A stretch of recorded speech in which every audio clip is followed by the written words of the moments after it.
Hello friends, this is Anoop Kumar Singh. और आज अपने YouTube के प्लेटफॉर्म पर एजुकेटर्स बूस्टर पे फिर से हम लोग करंट अफेयर 2024 की सीरीज को आगे बढ़ाएंगे। ठीक है, ये सभी प्रतियोगी परीक्षाओं के लिए समान रूप से महत्वपूर्ण है। मैं बार बार ये बात कहता हूँ। ठीक है, तो आइए क्वेश्चन नंबर 1 से हम लोग अपने इस यात्रा को प्रारंभ करते हैं। तो क्वेश्चन नंबर 1 क्या है? विश्व के जाने माने प्रसिद्ध चिकित्सक डॉक्टर पी वेणुगोपाल चिकित्सा के किस क्षेत्र से जुड़े हुए व्यक्ति थे? राइट। तो आपके ऑप्शन क्या है? ए नंबर न्यूरोलॉजी, ठीक है, न्यूरोलॉजी। बी नंबर क्या है? नेफ्रोलॉजी। सी नंबर क्या है? कार्डियोलॉजी। और डी है हिमेटोलॉजी। ठीक है, अब बताना है कि इसमें से किस क्षेत्र के वो जाने माने प्रसिद्ध चिकित्सक थे। तो आपके ऑप्शन है ए सही है। ठीक है, वे sorry sorry sorry I am very sorry, आपका जो ऑप्शन है वो सही है, सी। ठीक है, राइट। क्या? सी, कार्डियोलॉजी।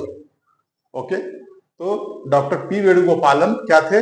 कार्डियोलॉजिस्ट थे, जाने माने कार्डियोलॉजिस्ट थे हमारे देश के। तो आइए कुछ डिटेल देख लिया जाए।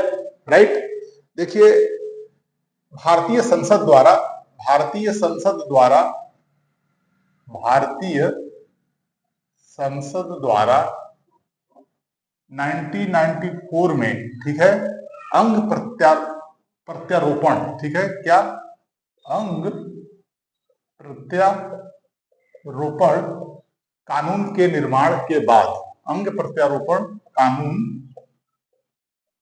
पारित करने के बाद, पारित होने के बाद में जब पारित कर दिया गया संसद के द्वारा कि अंग का प्रत्यारोपण वैध कार्य है, ठीक है, लीगल है, इसके जस्ट बाद ही 1994 में ही, ठीक है, 1994 में ही श्री पंगीपल्ली वेणुगोपाल जी, ठीक है, ने क्या किया था? श्री वेणुगोपाल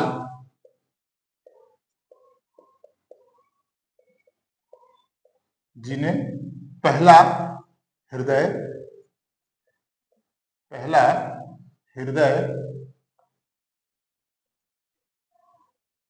प्रत्यारोपण किया। पहला हृदय प्रत्यारोपण इन्होंने 1994 में किया था, याद रखना है। उसके बाद और कुछ बातें याद रखना है, जैसे कि एक बात और याद रखिए कि इन्होंने सबसे पहली बार, ठीक है, जो पेस मेकर ट्रांसप्लांटेशन होता है, ठीक है, क्या? पेस मेकर प्रत्यारोपण भी भारत में किया। ये सब भारत में है, ठीक है, भारत में सबसे पहली बार हृदय मतलब कि का प्रत्यारोपण हुआ, भारत में पहली बार पेस मेकर प्रत्यारोपण हुआ। राइट, तो ये भी किया इन्होंने 50,000 से भी ज्यादा 50,000 से ज्यादा हृदय के बाईपास सर्जरी इनके द्वारा किया गया, 50,000 से भी ज्यादा। ठीक है, एक पुस्तक है जिसका नाम क्या है? हार्टफेल्ट हार्टफेल्ट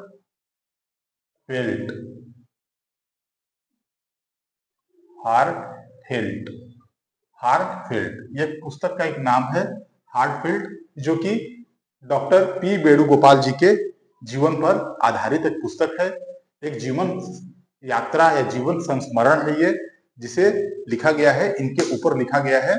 ठीक है, ये बात आपको जानना है। एक और महत्वपूर्ण बात आपको जानना चाहिए कि विश्व में पहली बार हृदय प्रत्यारोपण का कार्य इनके द्वारा किया गया, तो ये क्रिश्चियन बर्नार्ड के द्वारा किया गया। ठीक है, विश्व में प्रथम बार, विश्व स्तर पर प्रथम बार क्रिश्चियन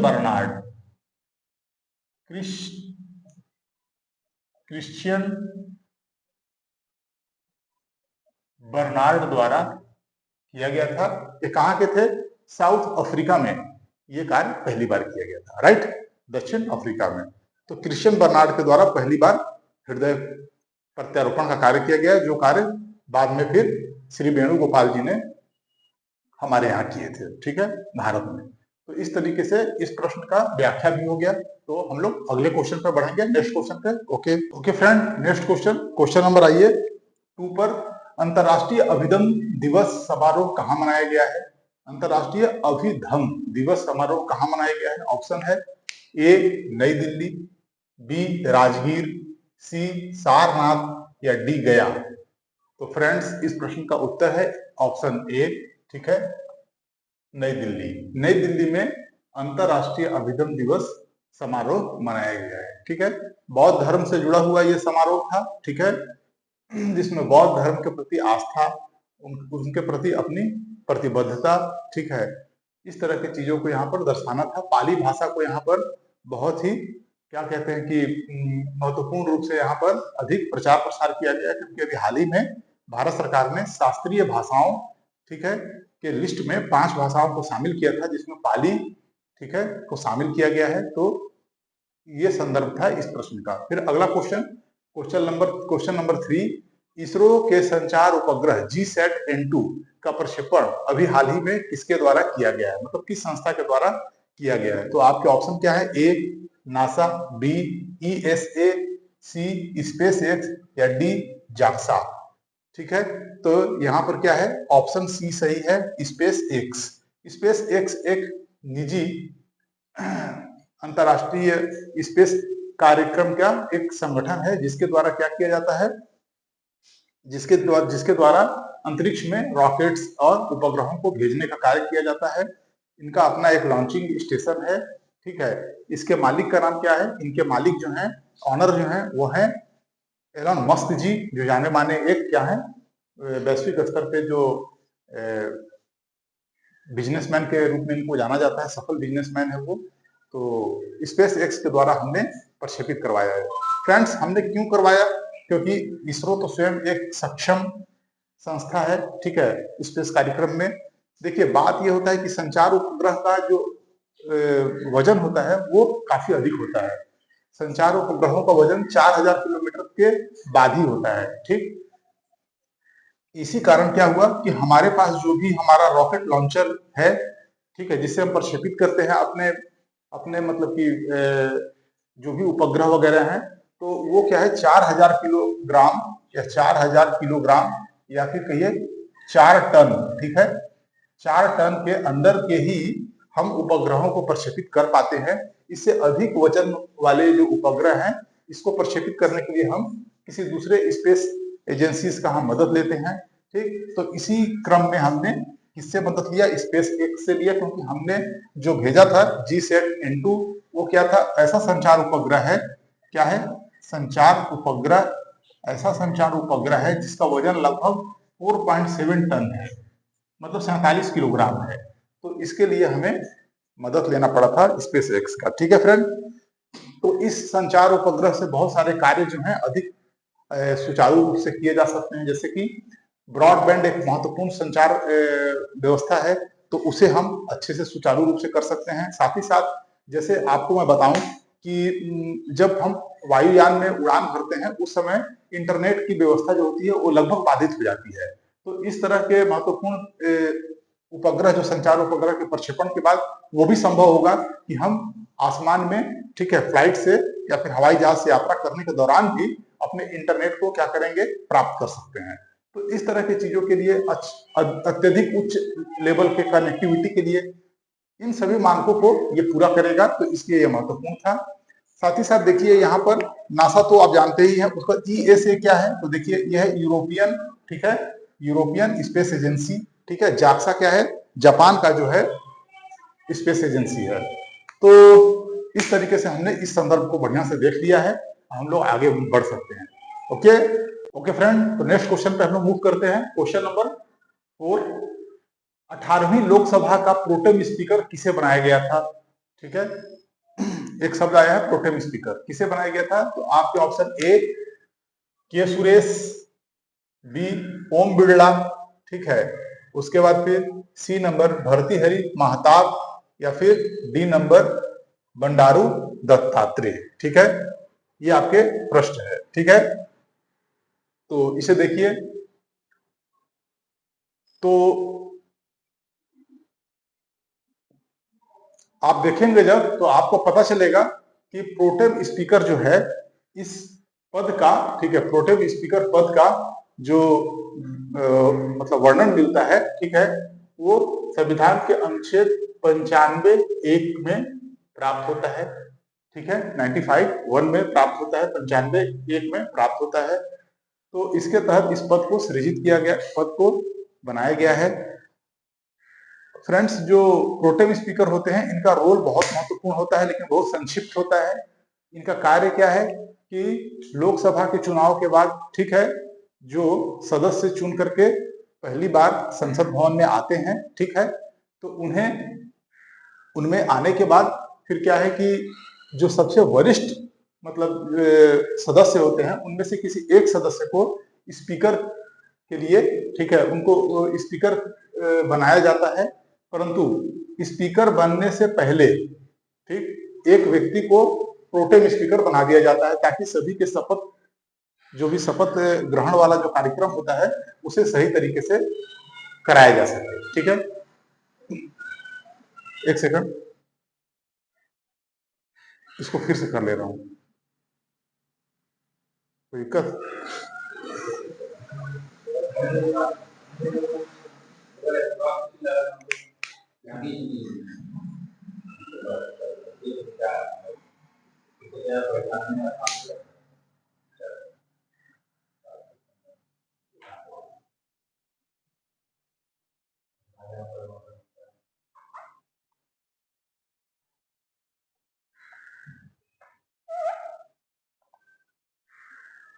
ठीक, 4 और 5 का फिर से होगा।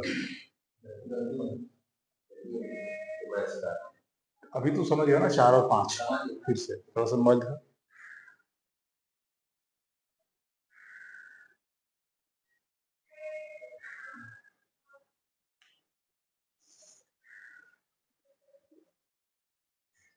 Pro tem speaker attends Lok Sabha.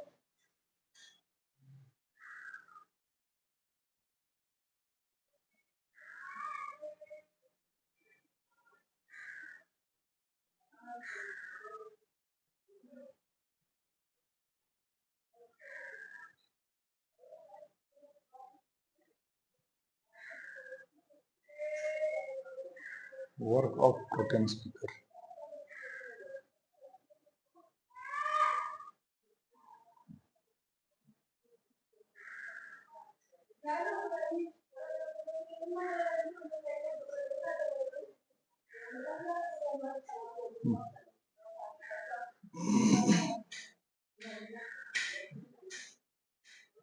Okay friend, तो नेक्स्ट क्वेश्चन पे चलते हैं हम लोग। Question number 4। क्वेश्चन नंबर 4 कहता है 18वीं लोकसभा का प्रोटेम स्पीकर किसे बनाया गया था। ठीक है, तो आपके ऑप्शन क्या है? के सुरेश, ओम बिरला, भर्तृहरि महताब या बंडारू दत्तात्रेय। तो देखिए, आपका सही उत्तर होगा option number B, sorry, option number C. क्या है? भर्तृहरि महताब।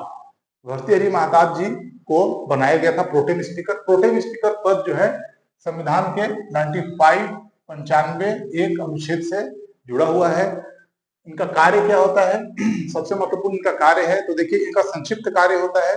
ठीक, सबसे पहले जितने भी सदस्य चुन के आते हैं उनके शपथ ग्रहण कार्यक्रम में इनकी भूमिका होती है, शपथ दिलाने में। और साथ ही साथ जो नए लोकसभा अध्यक्ष होते हैं, ठीक है, उनको ये पद, उनके पद संभालने तक ये क्या है, तत्काल मतलब कि अस्थायी रूप से प्रोटेम स्पीकर का कार्य करते रहते हैं। और जैसे ही नए अध्यक्ष, नए स्थायी अध्यक्ष चुन के आ जाते हैं और अपना पद ग्रहण कर लेते हैं, उनका शपथ ग्रहण हो जाता है, तो उसके बाद से ये इनका पद अपने आप समाप्त हो जाता है। तो ये प्रोटेम स्पीकर है। ठीक है, ये सबसे अधिक सीनियर या फिर सबसे अधिक वरिष्ठ सांसद को इस पद पर नियुक्त किया जाता है। ठीक है, तो ये प्रश्न का उत्तर आपका क्या हो जाएगा? सी। फिर क्वेश्चन नंबर 5, राष्ट्रीय हिंदी विज्ञान सम्मेलन 2024 कहाँ आयोजित किया गया? आपके ऑप्शन क्या है? इंदौर, वाराणसी, लखनऊ, भोपाल या उज्जैन।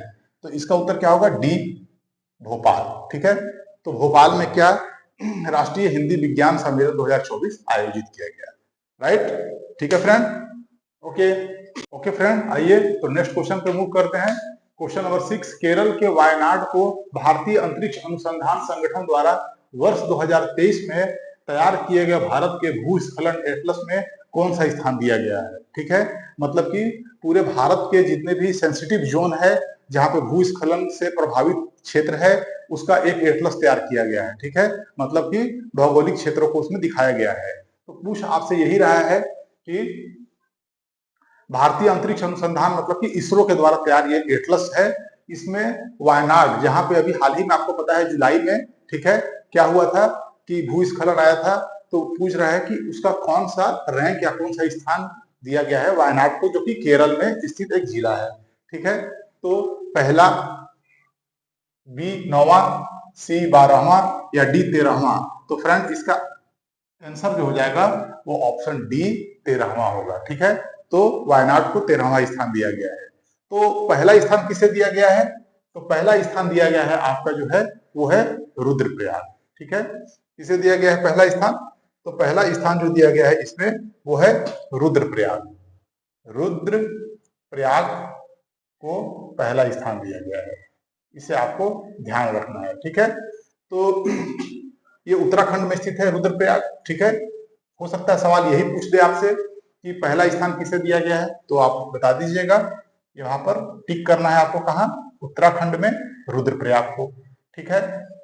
तो ये बात समझ में आपको आ गया।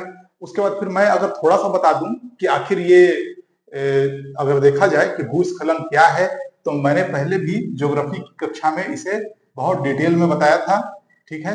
अगर आप चाहें तो मैं यहाँ पर एक बार आपको बस मात्र थोड़ा सा रिकॉल कर दूं कि जैसे ये पर्वतीय क्षेत्र है, ठीक है, और साथ ही साथ ये पर्वतीय क्षेत्र कैसा है, बहुत अधिक ढाल युक्त जगह है, ये बहुत ढाल युक्त भौगोलिक क्षेत्र है। और यहाँ पर वर्षा युक्त क्षेत्र भी है, जहाँ पर वर्षा भी तीव्र होती है, ठीक है, तीव्र वर्षा होती है।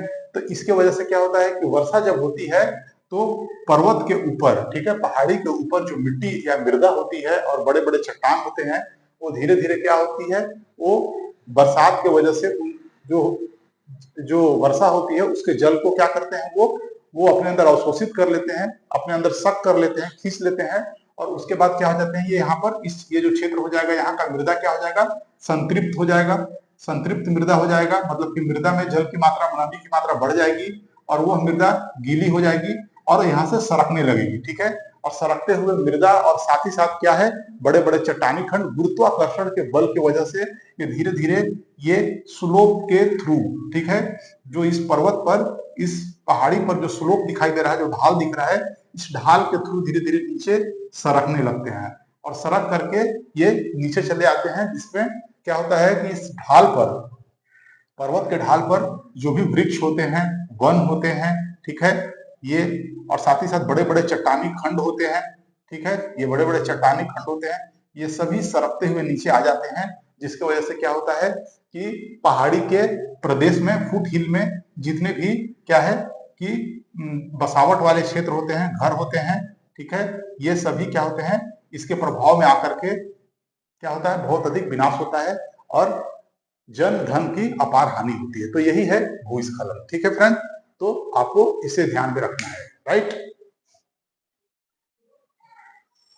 ओके फ्रेंड, नेक्स्ट क्वेश्चन पर मूव करते हैं हम लोग। क्वेश्चन नंबर 7 कहता है भारत की भूतापीय ऊर्जा का निर्माण कार्य चल रहा है, ठीक है, जो पुग्गा में स्थित है। पुग्गा, और देखिए पुग्गा में स्थित है, ये पुग्गा कहां पर है, पुग्गा कहां स्थित है, ठीक है। तो आपके ऑप्शन है जम्मू कश्मीर में, बी नंबर अरुणाचल प्रदेश में, सी नंबर सिक्किम में या डी नंबर लद्दाख में, ठीक है फ्रेंड। तो सही उत्तर क्या होगा कि पुग्गा जो है एक महत्वपूर्ण स्थल है जो भूतापीय ऊर्जा के लिए पूरे भारत में विख्यात है। और ये स्थित कहाँ है, वर्तमान में ये स्थित है लद्दाख में, ठीक है, लद्दाख जो यूटी है, ठीक है, यूनियन टेरिटरी, तो वहां पर स्थित है कौन, पुग्गा। तो देखिए ये भूतापीय ऊर्जा यहाँ पर आया, तो भूतापीय ऊर्जा क्या होता है, तो देखिए भूतापीय ऊर्जा कई रूपों में आपके सामने आ सकता है, ठीक है, जैसे कि गर्म जल के फव्वारे के रूप में, ठीक है।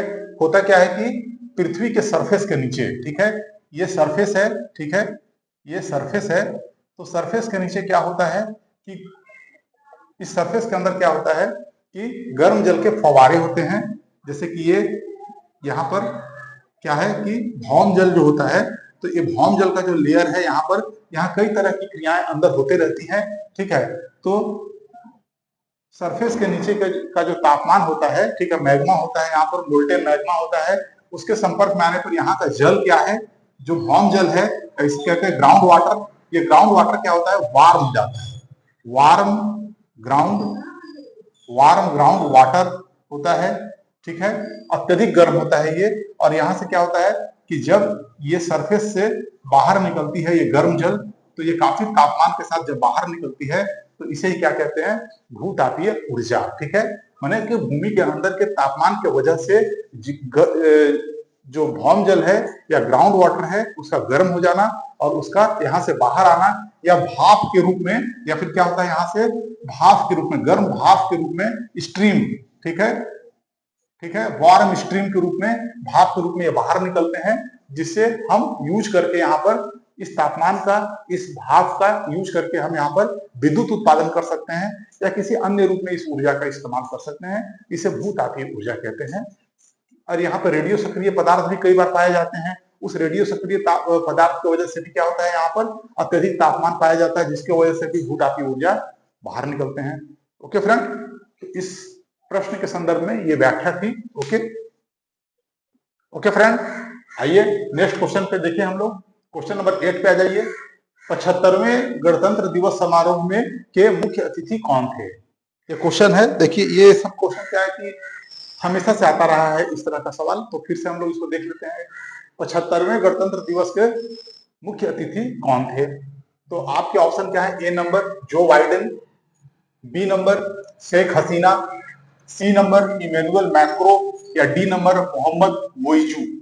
ओके, तो इन चारों में आपका जो सही उत्तर है वो सी है। कौन?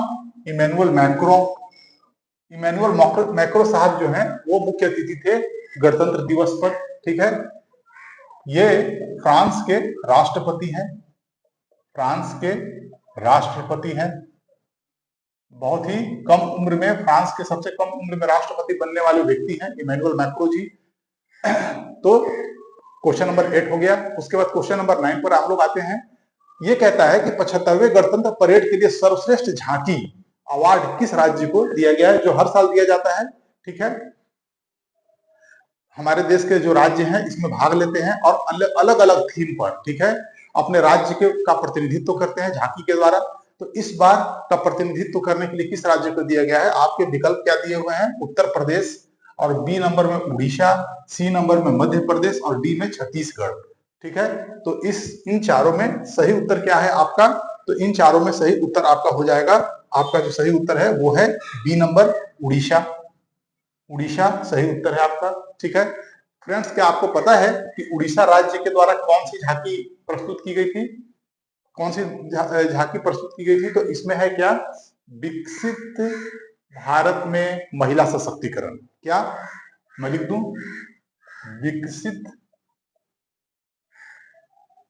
भारत में महिला सशक्तिकरण,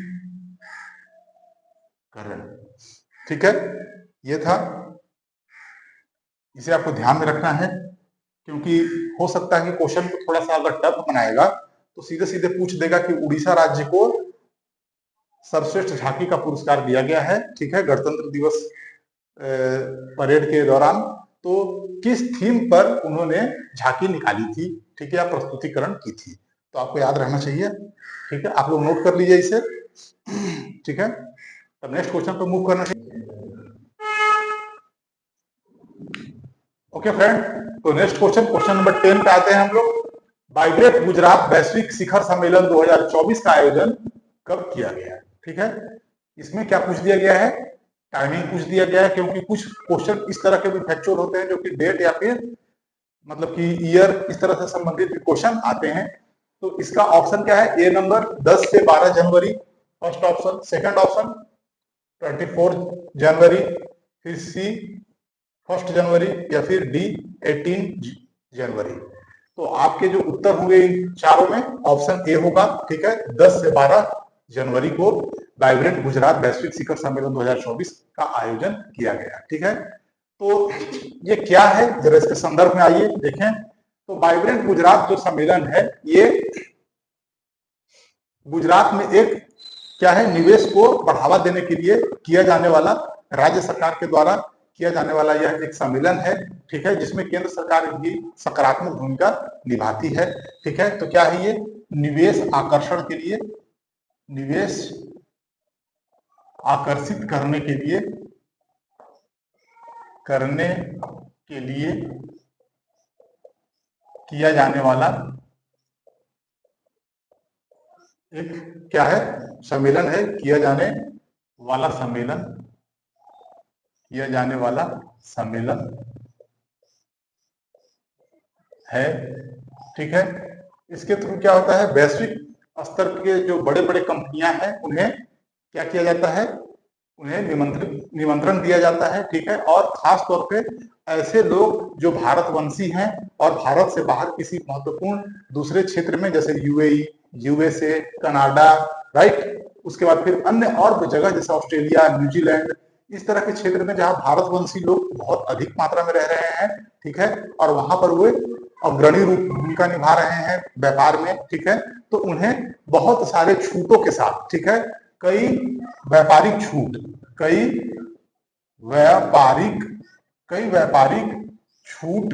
ठीक है, प्रदान किया जाता है,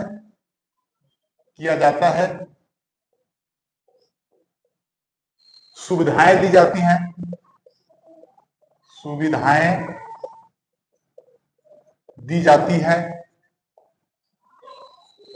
ठीक है।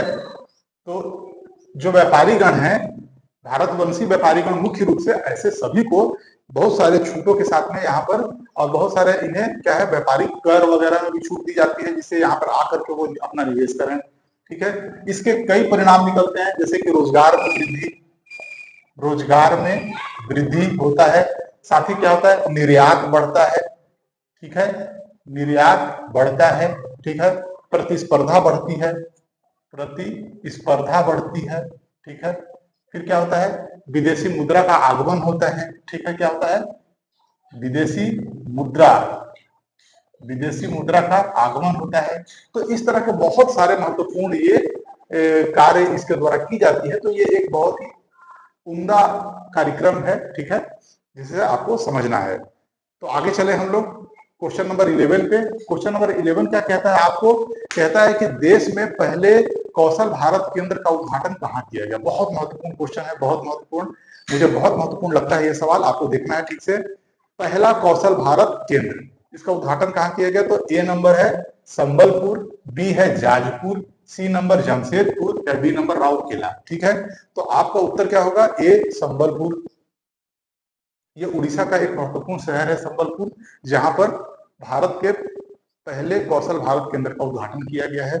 देखिए ये है क्या, तो केंद्र सरकार के द्वारा यह एक रखा गया है प्रोग्राम, जिसके द्वारा ये लक्ष्य रखा गया है कि भारत में, ठीक है, कुशलता को बढ़ावा देना है, ठीक है, ट्रेनिंग के द्वारा या फिर किसी भी तरह के अन्य प्रकार के जो कोर्सेस जो भारत सरकार के द्वारा चलाए जा रहे हैं, ठीक है, जैसे कि आईटीआई हो गया, इस तरह के कोर्सेस हो गए, नर्सिंग हो गया, इस तरह के कोर्सेस हो गए। साथ ही साथ जो लोग पहले से अपने कार्य में लगे हुए हैं, ठीक है, जैसे दर्जी हो गए, ठीक है, और लोहे के काम करने वाले हो गए, ठीक है, चर्म के कार्य करने वाले हो गए, चमड़ा उद्योग में कार्य करने वाले हो गए, तो इस तरह से कार्य करने वाले लोगों को, ठीक है, थोड़ा ट्रेनिंग दिया जाए, ठीक, जिससे उनका जो कौशल अपग्रेडेशन हो सके, स्किल अपग्रेडेशन हो सके, जिससे क्या हो गया, वो अपने कार्य में और अधिक दक्ष हो जाएंगे।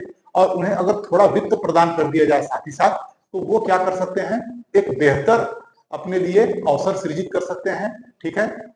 इससे क्या होगा, ओवरऑल हमारे देश का विकास होगा, ठीक, और हम एक जो अभी आयातोन्मुखी मतलब कि एक अर्थव्यवस्था को ज्यादा प्रतिनिधित्व करते हैं, उससे हम हट के हम क्या हो जाएंगे, निर्यात करने वाले अर्थव्यवस्था में बदल सकते हैं, राइट। तो इसे इस रूप में देखने की आवश्यकता है, ठीक है फ्रेंड। तो आगे मूव कर सकते हैं हम लोग अभी। ओके फ्रेंड, नेक्स्ट क्वेश्चन पे आइए, क्वेश्चन नंबर 12। क्वेश्चन कहता है, 9वें रायसीना डायलॉग 2024 का विषय क्या है। बहुत ज्यादा महत्वपूर्ण सवाल है, ठीक है, आइए देखिए। ए, आपसी सहयोग विकसित विश्व, राइट। बी नंबर है वैश्विक बंधुत्व परस्पर एकता। आप लोग इन सभी जो वाक्य है, सेंटेंस है, उसका अर्थ तो समझते ही होंगे, ठीक है, इंटरनेशनल रिलेशनशिप में बहुत यूज होता है। सी नंबर है विकसित देश विश्व विकास के आधार, है ना। उसके बाद फिर डी नंबर है चतुरंग संघर्ष प्रतियोगिता सहयोग निर्माण, ठीक है। तो इसका सही उत्तर जो होगा वो होगा डी, ठीक है, डी मतलब चतुरंग संघर्ष प्रतियोगिता सहयोग निर्माण। तो यही इसका क्या है, थीम वाक्य है। इसका मतलब ये हुआ कि संघर्ष मतलब कि आपसी विश्व में, ठीक है, क्या होता है, प्रतिस्पर्धा के साथ संघर्ष भी होता है, ठीक है। प्रतियोगिता, आपसी प्रतियोगिता, चाहे वो क्या है, कूटनीतिक हो, आर्थिक हो, है ना, किसी भी तरह का प्रतियोगिता हो, वो आर्थिक मंच पे दिखाई पड़ता है। एक देश दूसरे देश के साथ सहयोग, ठीक है। तो सहयोग का मतलब क्या हुआ कि आर्थिक, ठीक है, राजनीतिक, प्रशासनिक, तकनीकी, हर तरह के क्षेत्र में सहयोग होना चाहिए। तो उस सहयोग को हमें प्राप्त करना है, ठीक। तो संघर्ष के साथ, प्रतियोगिता के साथ सहयोग, आपसी सहयोग को बढ़ावा दिया जाना आवश्यक है। यही इसका क्या है, इस डायलॉग का थीम है। तो ये रायसीना जो डायलॉग है, रायसीना डायलॉग जो है, यह भारत की पहल है, ठीक है, यह भारत की पहल है। दिल्ली में आयोजित होता है ये, कहा, दिल्ली में, नई दिल्ली में ये आयोजित होती है, ठीक है। लिख देता हूं मैं यहाँ पर, आप देखिएगा, आयोजित होती है। आखिर ये क्या है, तो ये यह है कि भारत जो है ना, ये ग्लोबल साउथ का एक आवाज बनना चाहता है। भारत का एक थीम है। भारत का देखिए शुरू से ही ये ध्येय वाक्य रहा है कि अपने विकास के साथ अपने पड़ोसी का भी विकास करना, और साथ ही साथ वैश्विक स्तर पर क्या करना, एक ऐसा मंच बनाना, ठीक है, जिसके द्वारा विकसित देशों का या अल्प विकसित देशों का कल्याण संभव हो पाए।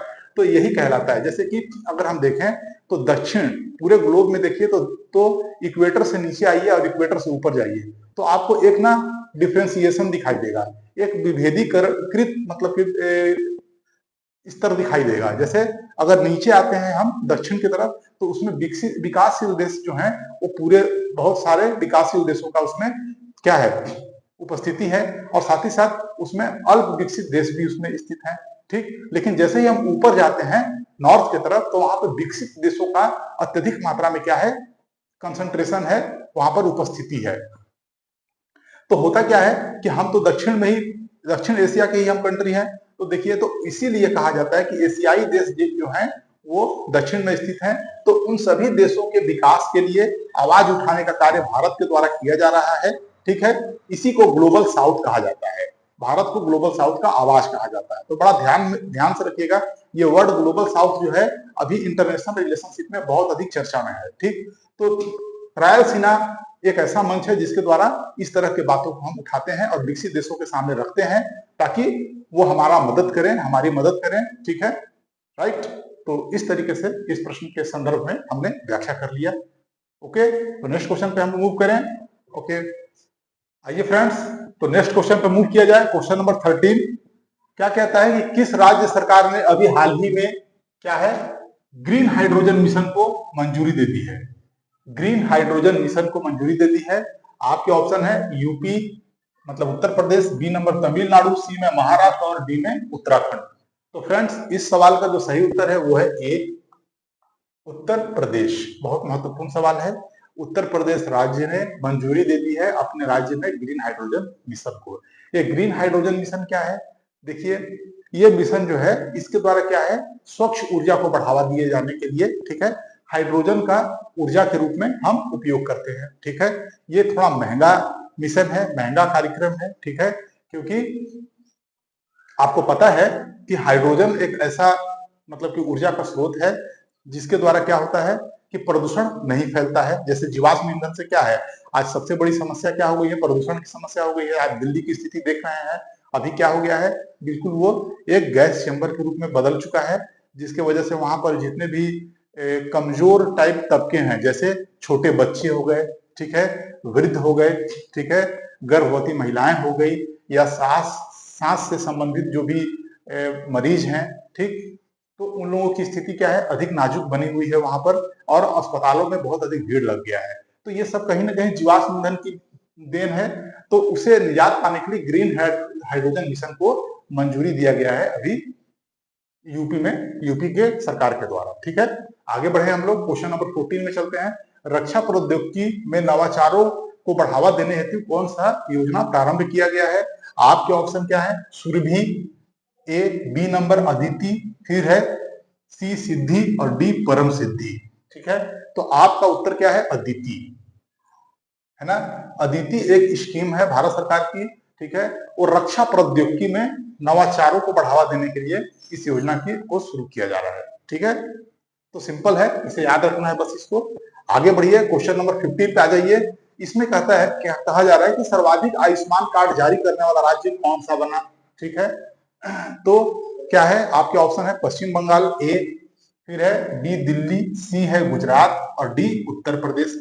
जाहिर सी बात है, अगर आप अनुमान भी लगाएंगे तो आपको आसानी से अनुमान लगाना संभव है इस प्रश्न में कि सर्वाधिक जनसंख्या लगभग 20 करोड़ के आसपास की जनसंख्या रखने वाला हमारा राज्य उत्तर प्रदेश, तो यही उत्तर हो जाएगा आपका। ठीक है, आयुष्मान कार्ड योजना क्या है? एक बहुत महत्वपूर्ण और बहुउद्देशीय मतलब की योजना है ये, भारत सरकार के द्वारा केंद्रीकृत योजना है, जिसके अंतर्गत क्या होता है कि 5 लाख, यहां मैं लिख रहा हूं, 5 लाख रुपए, ठीक है, 5 लाख रुपए तक का इलाज आप कैशलेस इलाज, कैशलेस का मतलब बिना नगदी के, ठीक, आप इस कार्ड को लेके जाएंगे और किसी भी प्राइवेट, निजी हो या सरकारी, किसी भी अस्पताल में जाकर के, ठीक है, आप अपना इलाज करा सकते हैं। कमजोर वर्ग के लोगों के लिए ये योजना भारत सरकार के द्वारा चलाया गया है। और खासियत क्या है इस योजना का? इस योजना का खासियत यह है कि कोई भी पेंशनधारी, ठीक है, या टैक्स पेयर, ठीक है, इस योजना का लाभ नहीं ले सकते। उसके अलावे हर व्यक्ति के लिए ये योजना खुला हुआ है, ठीक है, जो कि क्या है, गरीबी रेखा के अंतर्गत आते हैं। राशन कार्ड, जो गरीबी रेखा से नीचे आने वाले लोग हैं जिनका राशन कार्ड बना हुआ है, तो इसके आधार पे इसे अप्लाई किया जाता है और इसे बनवाया जा सकता है। यह एक स्मार्ट कार्ड की तरह होता है, जिसे धारित करने वाला व्यक्ति, जैसे कि आधार कार्ड हम लोग का होता है जिसपे एक आधार नंबर मिलता है, वैसे ही आयुष्मान कार्ड नंबर भी होता है, जिसे भारत सरकार के द्वारा जारी किया जाता है। और इसके द्वारा क्या है, किसी भी तरह के गंभीर बीमारी के दौरान व्यक्ति अपना इलाज किसी अच्छे अस्पताल में या फिर निजी अस्पताल में जाकर कराया जा सकता है। ठीक है, तो इस तरीके से हमने आज अपने इस करंट अफेयर सीरीज के दौरान काफी महत्वपूर्ण प्रश्नों पर चर्चा किया है। तो फ्रेंड्स, आप लोग को अगर ये प्रोग्राम अच्छा लग रहा है तो प्लीज इस चैनल को जरूर लाइक कीजिए, ठीक है, और अधिक से अधिक अपने मित्रों में इसे शेयर भी कीजिएगा, ठीक, और हमारे चैनल को सब्सक्राइब करने के साथ साथ लाइक भी जरूर कीजिए। ठीक, कोई भी दिक्कत होता है या फिर नया सुझाव अगर हमें आप देना चाहते हैं तो हम इसका स्वागत करते हैं। आप इसे कमेंट बॉक्स में जरूर लिखिए और क्या सुधार किया जाए और आपको और क्या चाहिए, ठीक है, परीक्षा के उपयोगी क्या मटेरियल आपको और चाहिए, डिस्कशन चाहिए, हम उसे करेंगे। ठीक है, तो आज का यहीं पर डिस्कशन रोका जाएगा। ठीक है, थैंक यू वेरी मच।